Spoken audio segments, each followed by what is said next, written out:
இஸ்ரேலை தாக்குமா ஈரான்? அடுத்தது என்ன?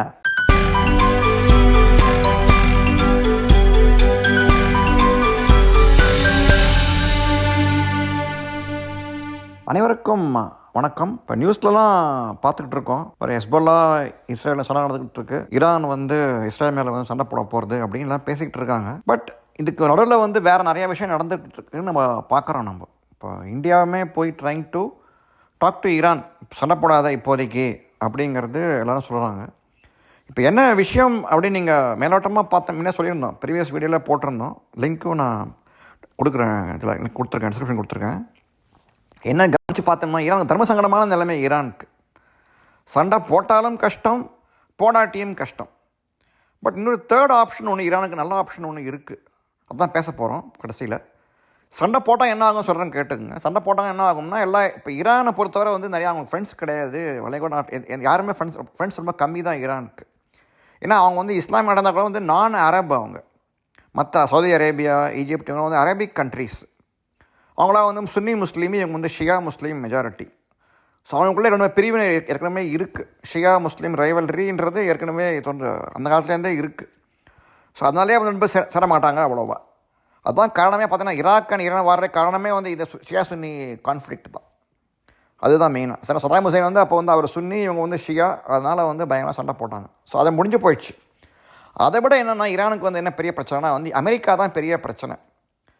1979 இஸ்லாமிக் ரெவல்யூஷன் நடந்தது ஈரானில்.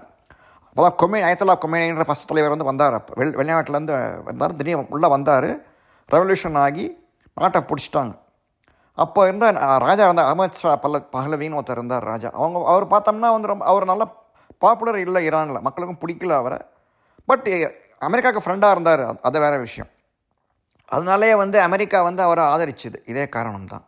பட் மக்களுக்கு அவருக்குனா பிடிக்கல. ஸோ புரட்சி நடந்தது, கொமேனி உள்ளே வந்தார், விரட்டப்பட்டாங்க, அவரை தப்பி அமெரிக்காவுக்கு வந்துட்டார். பட் இதில் என்ன ஆயிடுச்சுன்னா, அமெரிக்கன் எம்பசி அப்போ ஈரானில் இருந்தது, அப்போ 1979 வரைக்கும். ஸோ என்ன பண்ணாங்கன்னா, இவங்க அமெரிக்கா அசட்ஸை ஃப்ரீஸ் பண்ணிட்டாங்க. ஸோ இப்போ ஒவ்வொரு நாடும் பார்த்தா வெளிநாட்டில் முதலீடு பண்ணி வச்சுருக்கோம். ஸோ இப்போ 9/11 நடந்த போதே பார்த்தோம்னா, சவுதி அரேபியா நிறையா ரெவென்யூ பணம் வச்சுருந்தாங்க அமெரிக்காவில்.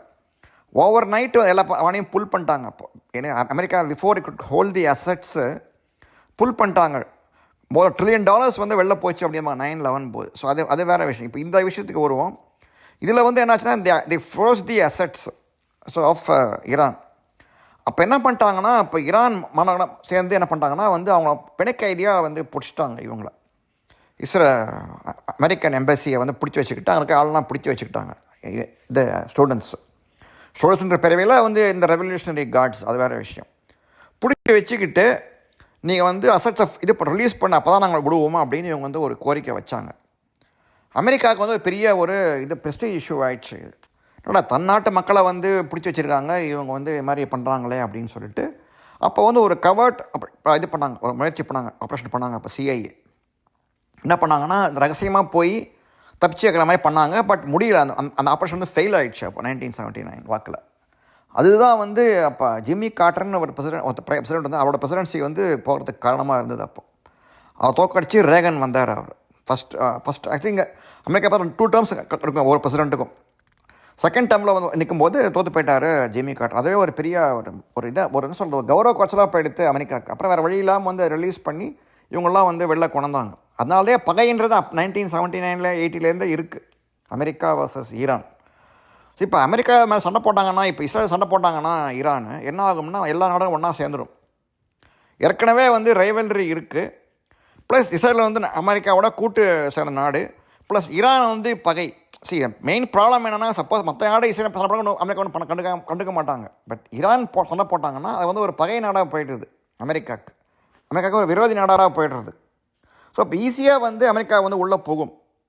இப்போ அடுத்த பிரசிடெண்ட் வரப்போது வரப்போகிறாருன்றாங்க. ட்ரம்ப் வர சான்சஸ் அதிகமாக இருந்ததுன்னா, ட்ரம்ப் ஏற்கனவே பார்த்தோம்னா ஒபாமாவும் ஈரானும் சைன் பண்ணாங்க ஒரு அக்ரிமெண்ட். அப்போ நியூக்ளியர் டீல்.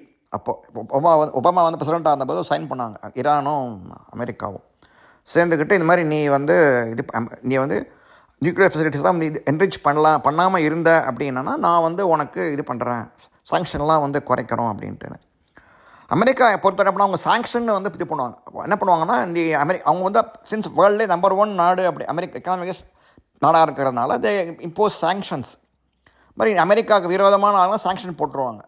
ஸோ அதை வச்சு தான் வந்து ஈரானை வந்து இது பண்ணலாம் அப்படின்னு சொல்லிட்டு அப்போ ஒபாமா சைன் பண்ணார். அப்போ அவர் வந்து பிரசிடென்சியாக இருந்தபோது அதை வந்து ட்ரம்ப் வந்து உடனே கேன்சல் பண்ணி விட்டார். நம்ப முடியாது ஈரான் வந்து ஆல்வேஸ் வந்து அவங்க they want to build nuclear weapons against Israel அப்படின்னு சொல்லிட்டு கேன்சல் பண்ணிட்டார் அப்போ ட்ரம்ப். அதுவே வந்து ஒரு பெரிய பிரச்சனை ஆயிடுச்சு ஈரானுக்கு. இன்னும் கூட சாங்ஷன் வெளில வர முடியல ஈரானால்.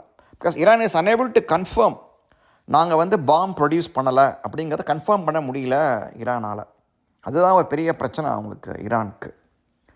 ஸோ அவங்க வந்து அப்படியே அது ஒரு விஷயம் அப்படியே போயிட்டுருக்கு. ஸோ இப்போ சண்டை போட்டாங்கன்னா வந்து இப்போ Iran US America versus Iran வந்துடும். அது ஒரு பிரச்சனை. சண்டை போட்டாங்கன்னா சண்டை போடாமல் இருந்தால் உள்நாட்டிலே வந்து பெரிய கலகம் ஏற்படும். ஆல்ரெடி பார்த்தோம்னா வந்து ஈரானுக்குள்ளே வந்து மக்களுக்கு வந்து பிடிக்கல இந்த ஆட்சியை. முன்னே போராட்டம் நடந்தது. அப்போ கூட பார்த்தீங்கன்னா ஈரானில் வந்து ஒரு பொம்பளை வந்து பரதா போடாமல் வந்து கார் ஓட்டினான்னு சொல்லிட்டு பிடிச்சி வச்சு இது பண்ணிட்டாங்க. உடனே பெரிய பிரச்சனையாகி பெண்கள்லாம் வந்து வெளில போராட்டம் நடந்து முடியெல்லாம் வெட்டிக்கிட்டு நாங்கள் வந்து ப்ரொடெஸ்ட் பண்ணாங்க. ஒரு அடக்கிட்டார் அவர். பட் இருந்தாலும் மக்களுக்கு மத்தியில் வந்து ஒரு நெருப்பாக இருக்குது. ஏன்னா மெயினாக வந்து என்ன ப்ராப்ளம்னா சாங்ஷன் என்ன ஆகிடுச்சுன்னா வந்து அன்எம்ப்ளாய்மெண்ட்டு ஜாஸ்தி ஆகிடுச்சு ஈரானில். ஸோ இப்போ ஈஸியாக வந்து இப்போ என்ன what ever is happening in Bangladesh can happen in Iran also. அதுதான் வந்து இந்தியா சொல்லியிருக்கு அவங்களுக்கு. இப்போ என்ன மெயினாக பங்களாதேஷ் என்ன ப்ராப்ளம்னா அன்எம்ப்ளாய்மெண்ட் ரொம்ப ஜாஸ்தியாக இருக்குது. இப்போ திடீர்னு இந்த கோட்டாவை கொண்டு ஈஸியாக தூண்டி விட்டாங்க மாணவர்களை அயல்நாட்டு சக்திகள். அதே மாதிரி ஈரானில் பண்ணுவாங்கன்னு இந்தியா வந்து சொல்லியிருக்கு அவங்கக்கிட்ட ஈரான்கிட்ட. அதனாலே கொஞ்சம் பயந்து போய் அவங்க ஈரானும் கொஞ்சம் வெயிட் பண்ணுறாங்க. ஸோ அதனால் வந்து ஆனால் அவங்க உள்ளூர் இஸ்ரேல் வந்து ஊடுருவிட்டாங்க. அவங்களோட ஈரானோட எஸ்டாப்ளிஷ்மெண்ட்டில் உள்ளே ஊடுருவிட்டாங்க இஸ்ரேல். அவங்களோட உளவுடைகளாக இருக்காங்க, நிறைய பேர் இருக்காங்க. ஏன்னா அவங்களோட வந்து ஆதரவு இல்லாமல் வந்து இஸ்மாயில் ஹனியை வந்து போட்டு தள்ளிருக்க முடியாது இஸ்ரேல். ஸோ அதனால் வந்து சண்டை போடவும் முடியாது, போடாமல் இருந்தாலும் கஷ்டம் அவங்களுக்கு.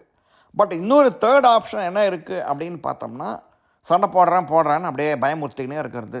அதுதான் ஒரு தேர்ட் ஆப்ஷன். இது வந்து இது கிடையாது. இது கோழையாக சொல்ல முடியாது. இது வந்து ஒரு டிப்ளமசி ராஜதந்திரம். இது ஏன் சொல்கிறேன்னா இதே மாதிரி வேர்ல்டு வார் 2 போது நடந்தது, பிரச்சனை வந்தது. அப்போ வந்து ஹிட்லர் வந்து எல்லாருமே ஜெயிச்சு தோக்கடிச்சிக்கிட்டே இருந்தார். எல்லா இராணுவம் வந்து பயங்கர பவர்ஃபுல்லாக இருந்தது, ஜெர்மன் இராணுவம். அப்போ அமெரிக்கா வந்து வாருக்குள்ளே நுழையலை தீவிரமாக. யூரோப் ஃபுல்லாக பிடிச்சிட்டாரு. அங்கே ஈஸ்ட் கோஸ்ட்டில் வந்து ஜப்பானை வந்து அமக்கலம் பண்ணிகிட்டு இருக்காங்க. ஒன்லி இங்கிலாந்து தான் பிடிக்காமல் இருக்குது ஜெர்மனியால். பட் ஆஃப்ரிக்கா ஃபுல்லாக வந்து உள்ளே ஓடிவிட்டாங்க ஜெர்மன் ஆர்மி.